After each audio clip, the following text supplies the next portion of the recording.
शिवाजी महाराजांच्या प्रतिमेला पुष्पहार अर्पण झालेला आहे.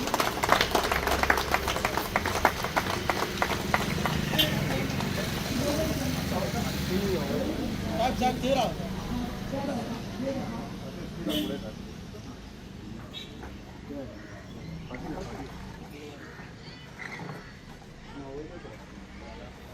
से कदम महाराज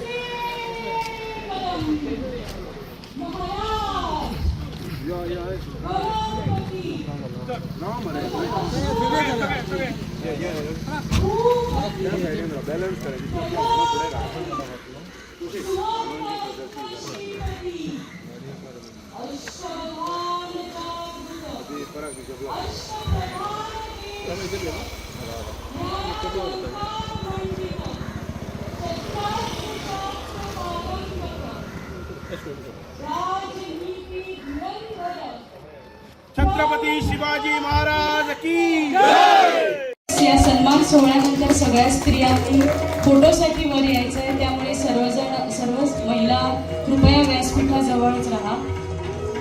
यानंतर श्रीमती लीलावती एक सुपरिचित लोककलाकार,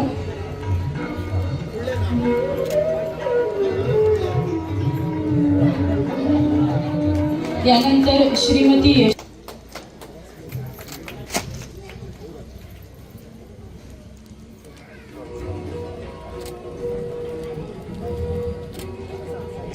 मातृत्व हे केवळ मायाळू नसून आहे. त्यांना आपण बऱ्याच कार्यक्रमामधून ऐकलं असेल.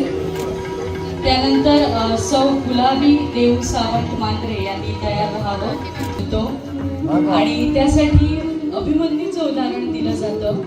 पण हेही लक्षात घ्यायला हवं की जिजाऊंनी गर्भात शिवाजी महाराज असताना घोडदौड करून कदाचित श्रीमती द्रौपदी महाराज सावंत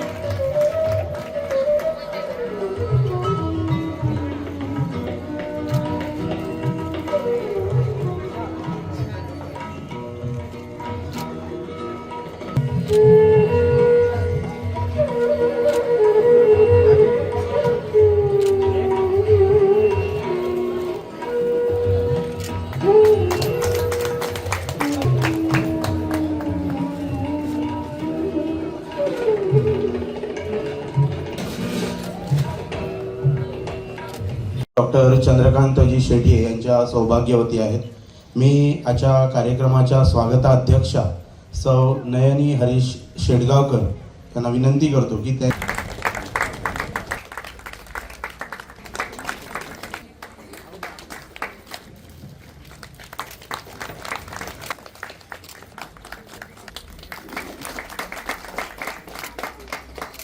सभागृह म्हणा किंवा तुये येथील दीनदयाल सभागृह म्हणा आणि शिवजयंती उत्सवामध्ये गेल्या वेळेस 50हून अधिक समाज नाती बांधवांचा आम्ही सन्मान केला, सत्कार केला, गौरव केला. हे सुंदर असे कार्यक्रम पेडणे तालुका समिती आपल्या तालुक्यामध्ये घडवून आणत आहे. या समितीचं सर्व जे समितीचे जे नाती बांधव आहेत, पदाधिकारी आहेत, सदस्य आहेत, जे ज्ञात अज्ञात हे कार्यक्रम पुढे नेण्यासाठी, कार्यक्रम यशस्वी करण्यासाठी समितीला सहकार्य करीत आहेत, त्यांचं जोरदार टाळ्या वाजून या इथे आपण अभिनंदन करूया, कौतुक करूया, गौरव करूया. कार्यक्रमाची रूपरेषा मी प्रास्ताविक मध्ये आपणासमोर ठेवू इच्छितो. आजचा हा जो कार्यक्रम आहे शिवजयंती उत्सव 2025 आणि हा प्रथम दिन छत्रपती शिवाजी महाराजांची जयंती. आजच्या शुभदिनी आम्ही पेडणे तालुक्यातील प्रत्येक गावातील कर्तृत्ववान महिलांचा सन्मान करणार आहोत. उद्या श्रीदेवी भूमिका देवालयामध्ये पेडणे तालुका स्तरीय एकपात्री अभिनय स्पर्धेचं आयोजन केलेलं आहे आणि उद्याच्या कार्यक्रमामध्ये मी या व्यासपीठाच्या माध्यमातून आपणास सांगू इच्छितो की राज्यसभा खासदार श्री सदानंदबाई तानावडे हे प्रमुख पाहुणे म्हणून उद्याच्या कार्यक्रमामध्ये असणार आहेत. 21 रोजी चांदेल हसापूर ग्रामपंचायतीच्या हद्दीत चांदेल गावामध्ये श्रीदेवी सातेरी देवालय सभागृह चांदेल येथे हिंदवी नाट्य महोत्सव ही संकल्पना जी आम्ही पुढे आणलेली आहे त्याचा शुभारंभ गोवा राज्याचे माजी मुख्यमंत्री श्री पार्सेकर सर यांच्या शुभ हस्ते संपन्न होणार आहे. त्यानंतर 21 रोजी महाराणी पद्मिनी हा नाट्यप्रयोग संपन्न होणार आहे. 22 रोजी दाडो मोर्जी येथे आकाश मिठी हे नाटक सादर होणार आहे आणि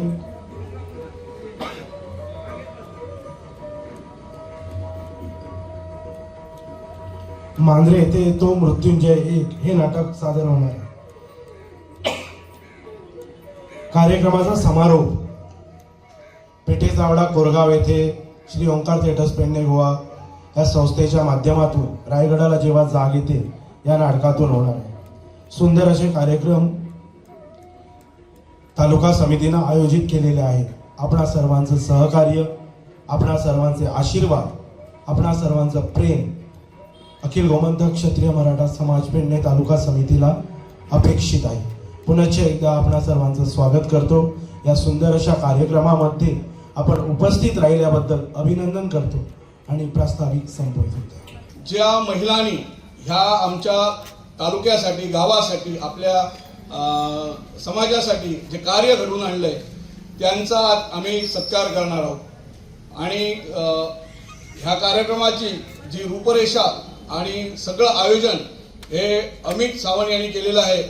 आपण बघत असाल की तुम्हाला बघून तुम्ही त्याने ज्या निमंत्रणासाठी उपस्थिती दाखवून दिल्यानंतर त्यांचा 2 वेळा कंठ भरून आला. त्यांनी अगोदर भाषण केलं त्यावेळी स्पष्ट होते, पण तुम्हाला बघताक्षणी त्यांच्या हृदयात तुमच्याबद्दलचा आदर, माया दाखवून आली. मी खरोखर तुम्हाला विनंती करतोय की त्यांचे एकदा टाळ्यांनी भरपूर स्वागत करूया. आणि अशाच प्रकारचे विविध कार्यक्रम दरवर्षी आपण त्यांच्याच मार्गदर्शनाखाली, नेतृत्वाखाली आपण पेडणेभर, संपूर्ण गोव्याभर साजरा करत जाऊया. एवढेच 2 शब्द सांगून मी माझं भाषण संपवतो. जय हिंद. जास्त भाषण करच्यापेक्षा एकच सांगपाक दिसता की जो शिवाजी आमकां दाखवून दिला त्याचं काम, त्याचं कर्तव्य हे सगळं प्रत्येक मनशान जर आम्ही विचार करीत आणि आपल्या जिवनान जितक्या जाता तितक्या जर आम्ही काम जर दाखवून दिला त्या प्रमाणे जर वचत जाल्यार म्हाका दिसता आमचो भारत देश किंवा आमचे गांव, आमचे तालुके बरे फुडें व्हरा येता. कारण प्रत्येक जाण काम करता आसतना ताका सपोर्टय जावं, तो सपोर्ट दिता आसतना आपलेच मनीस खोडी काडटात तर ते थंयच काडून आमी प्रत्येकान जो शिवाजीन केला, शिवाजी सारखे आमच्या कडेन जावचो ना, पण प्रयत्न करून आमी आमचं काम फुडें व्हरया. ताका मराठा समाजच न्हू, बाकीचे इतर समाज आसात तेंच्यांनी शिवाजी टायमार काम केला. म्हाका दिसता एक माझ्या जाणट्या हितून क्रिश्चन सोडून मुस्लीम, हिंदू किंवा बाकीचो सगळो समाज आसा त्यांनी काम केल्लो आसा. तसोच सगळे समाज एक जावन आमी काम ह्या फुडें व्हरपाचा आणि आमी जाता तितको प्रयत्न करता. धन्यवाद. आज शिवजयंती सोहळा आपण साजरा केलेला आहे. एक राजा शेकडो वर्ष झालेली आहेत, परंतु हा राजा त्यांचं कार्य आपल्याला विस्मृती, त्याचा विचार करणं हे आजच्या काळाची गरज आहे. असा राजा भूतलावरती अजूनही झाला नाही आणि यापुढेही होणे शक्य नाही असं जेव्हा मी म्हणते तेव्हा तो नकारात्मक भाव नसतो. परंतु एक व्यक्ती तुमच्या आमच्यासारखी 2 हात, 2 पाय, 2 डोळे, 2 कान हे सगळे अवयव जसेच्या तसे, पण तरी सुद्धा ही व्यक्ती जगावेगळी का झाली असावी. आज या ठिकाणी 39 महिलांचा सन्मान होत आहे, मातृत्वाचा गौरव होत आहे. आपली धरित्री ही आपली माता आहे, आपली नदी आपली माता आहे. कारण आपल्या देशाने, आपल्या संस्कृतीने सगळ्यांना मातृत्व प्रदान केलेलं आहे. आणि मातृत्व का प्रदान केलेलं आहे तर ते सर्जक आहे. सृजनत्व त्याच्यातून अंकुरते, आठवण आपल्याला येते. आणि त्यामध्ये माऊलींचं नेतृत्व करणारी जी माता या देशाला लाभलेली होती ती माता म्हणजे आदर्श माता जिजाऊ. निश्चयाचा महामेरू बहुत जलांचे आधारू अखंड स्थितीचा निर्धारू श्रीमंत योगी असं जेव्हा छत्रपती महाराजांच्या बाबतीत आपण म्हणतो तेव्हा न कळतपणे त्यांना जन्म देणारे, त्यांना घडवणारे त्यांची माता जिजाऊ आपल्या नजरेसमोर राहते. फक्त आपण काही वेळ शांतपणे बसून विचार करायचा. ज्या कालखंडामध्ये माता जिजाऊ जन्मली होती तो कालखंड कसा होता? अनुकूल, की पालकत्व हे जगावं लागतं, पालकत्व हे शिकावं लागतं आणि पालकत्व हे आपल्या मुलांच्या माध्यमातून आपल्याला त्यांना घडवण्यासाठी हे सादर करावं लागतं. परंतु तो कालखंड असा होता की त्या कालखंडामध्ये जिजाऊ कोणत्याही एखाद्या कार्यशाळेला गेल्या नव्हत्या पालकत्वाचे धडे घेण्यासाठी. पण त्यांनी ठरवलं, ती एक माता होती जी शाळेमध्ये जाऊन शिकलेली नव्हती, जिला अक्षर ओळख नव्हते, परंतु संस्कार तिच्या नसानसामध्ये भरलेले होते, आत्मविश्वास तिच्या रगरगमध्ये होता आणि त्याचबरोबर तिच्या एकंदरीत जगण्यामध्ये विचार होते आणि जे विचार स्वाभिमानाचे होते, आत्मविश्वासाचे होते. आणि म्हणून तिने ठरवलं की त्या कालखंडामध्ये सभोवताल बरबटलेला होता, आपल्या आया बहिणीवरती अत्याचार होत होते, त्यांना नामोहरम करण्याचा प्रयत्न होत होता. अनेक शूरवीर त्याही कालखंडामध्ये होते, पण त्यांचा सुद्धा नाईलाज होत होता. कारण सगळ्या परिस्थितीमधून बाहेर पडत असताना काय करावं हेही त्यांना सुचत नव्हतं, कारण परकीयांचं राज्य होतं. आणि या अशा कालखंडामध्ये आपल्याच आया बहिणीची अब्रू लुटली जात आहे. मग त्या मातेनं स्वतः निर्धार केला की मी अशा एका मुलाला जन्म देईन की त्या मुलाला मी देशासाठी वाहीन. आणि असं म्हणून हा विचार म्हणजे जसं मगाशी सोनालीने म्हटलं की गर्भसंस्कार याच्यापेक्षा आणखी काय वेगळं असू शकतं. जेव्हा एखादं मूल उदरामध्ये असतं तेव्हा ती माता सकारात्मक विचारधारा घेऊन पुढे जाणं, चांगलं काहीतरी वाचन करणं, सकस आहार घेणं आणि समाज हिताचा सातत्याने विचार करणं, ही सकस विचारधारा त्या कालखंडामध्ये जिजाऊनं धारण केली होती. आणि तिनं असा विचार केला नाही की माझ्या उदरातून जो पुत्र जन्माला येईल तो माझ्यासाठी काहीतरी वेगळं करेल, आमच्या कुलाचं नाव वरती काढेल, असा त्या क्षणी तिनं विचार केला नव्हता. तर माझा पुत्र हा देशासाठी समर्पित असेल, माझा पुत्र हा हिंदवी स्वराज्य निर्माण करण्यासाठी असेल आणि त्या भावनेतून तिनं मुलाला जन्म दिला.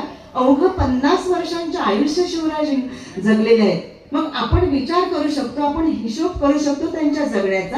ह्या 50 वर्षांच्या आयुष्यामध्ये हा माणूस कशा तऱ्हेचं जगणं जगला असावा.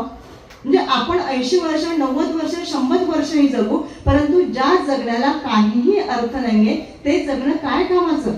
परंतु महाराजाने स्वतःचं जगणं या मातीसाठी आहे. हिंदवी स्वराज किंवा हिंदू हा शब्द एका धर्माशी निगडीत नाहीये, एका जमातीशी निगडीत नाहीये, तो एक पवित्र असा संस्कार आहे. आणि तो पवित्र संस्कार माता जिजाऊने आपल्या उदरी वाढवला आणि त्याला हळूहळू घडवण्याचा प्रयत्न केला. म्हणजे अक्षरशः घडवलेला आहे. म्हणजे जसं एखादं मटकं, म्हणजे ती कलात्मकता हवी ना. आपण असं म्हणतो की एखादा कुंभार मातीच्या मटक्याला सुंदर आकार देतो असं आपण सातत्याने म्हणत राहतो, परंतु तो आकार देण्यासाठी कल्पकता हवी असते, तेवढी नजर हवी असते, कौशल्य हवं असतं आणि विचारधारा हवी असते. मला ते कशासाठी करायचं आहे हे विजन त्याच्या समोर असणं ही काळाची गरज असते. आणि ते विजन, ती दृष्टी जी आहे ती जिजाऊंच्याकडे होती. आणि म्हणून तिने ठरवलं की माझ्या मुलाचा जन्म हा देशहितासाठी आहे, माझ्या मुलाचा जन्म हा स्वराज्यासाठी आहे, माझ्या मुलाचा जन्म हा आया बहिणींच्या रक्षणासाठी आहे. आणि हा विचार त्यांच्या अंगी बाळगून त्यांनीच आपल्या मुलाला घडविलेला आहे.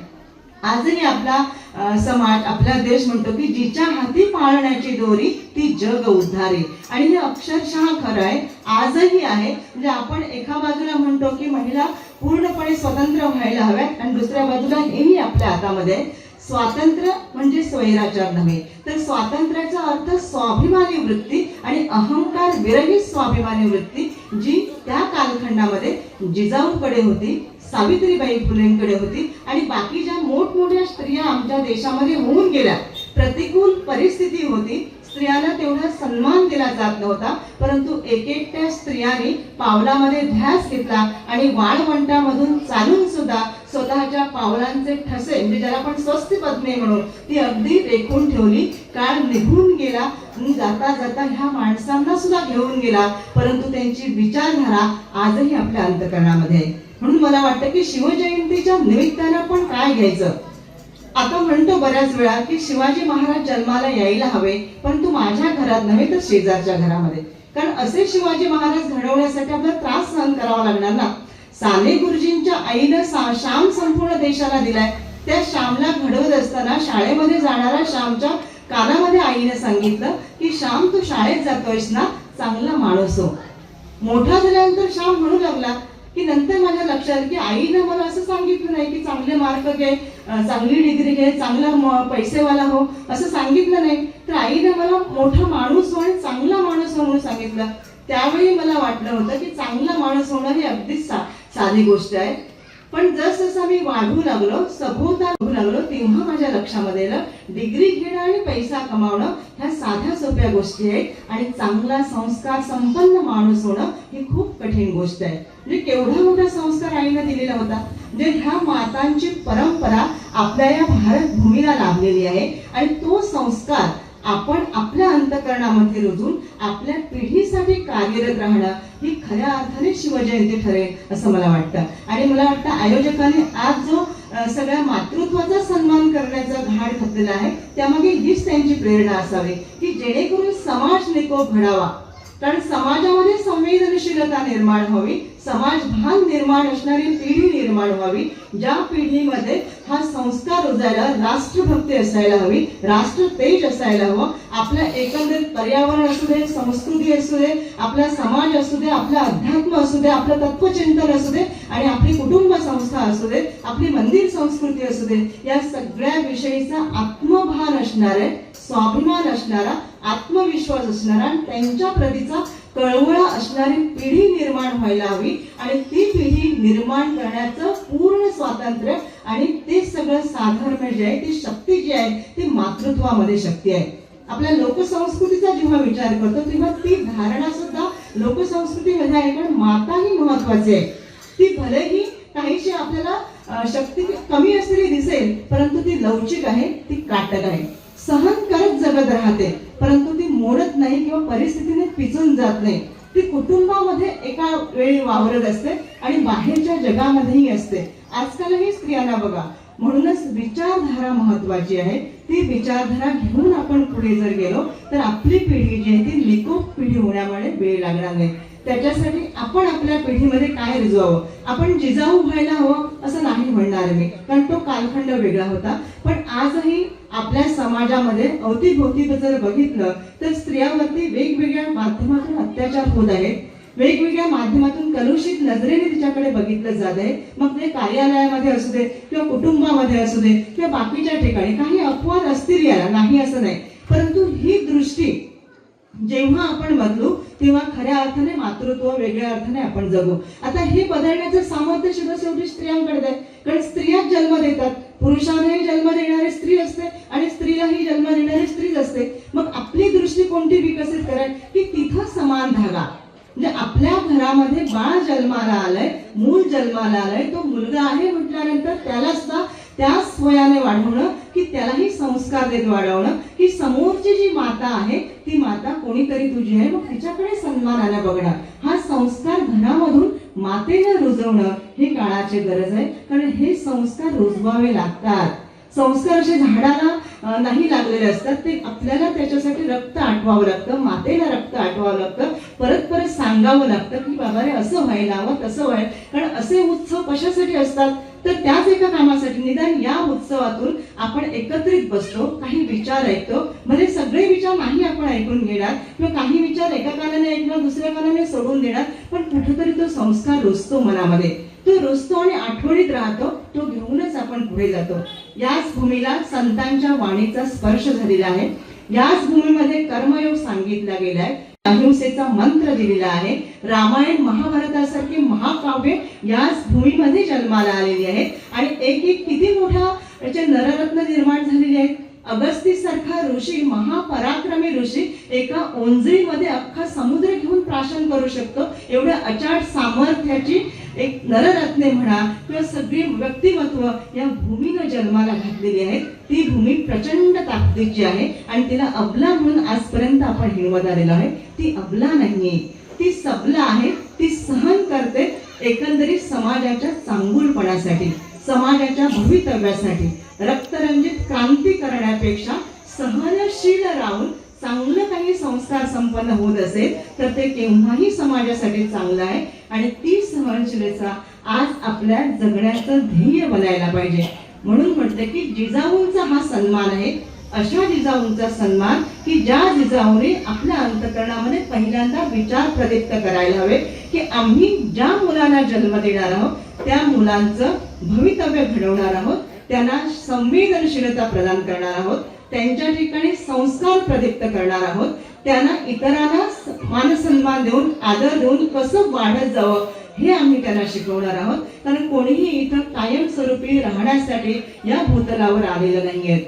देहानं प्रत्येक जण आपण कधी ना कधी निघून जाणार, परंतु जे काही विचार आपण पेरलेले असणार त्या विचारानं आपण अमर राहणार. आणि ही विचारांची प्रेरणा जी आहे, ही विचारांची पेरणी जी आहे ती पेरणी अशा उपक्रमातून आपण घडून आणायला हवी. आणि तो विचार या निमित्ताने का असेना तो आपण रुजवणं ही काळाची गरज आहे. आजच्या शिवजयंतीच्या निमित्तानं आपण हे विचार रुजवूया.